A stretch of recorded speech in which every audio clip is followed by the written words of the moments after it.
I'll give you a comparison of every live streaming services out there. Let's do a lightning round. First off, if you want sports, then go with Fubo.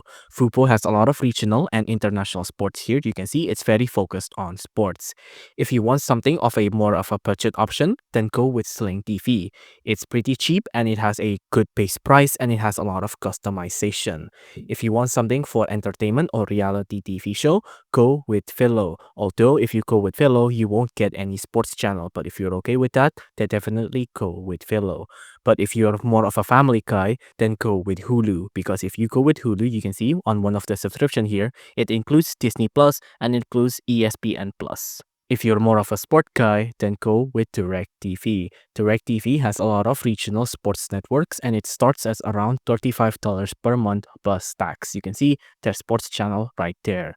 If you want a cheap option, like the very cheapest, then go with Friendly TV. It's the most affordable live TV streaming services out there. You can even watch 7 days for free. But if you want the best overall, then it'll definitely have to be YouTube TV. YouTube TV is the most balanced one out there. It has a nice combination of everything like entertainment, food networks, sports, and things like that. Although it does have a pretty steep subscription price at around $70 per month, I'm pretty sure. Yes, there it is, $70 per month. But of course, YouTube TV is the most well rounded subscription service out there.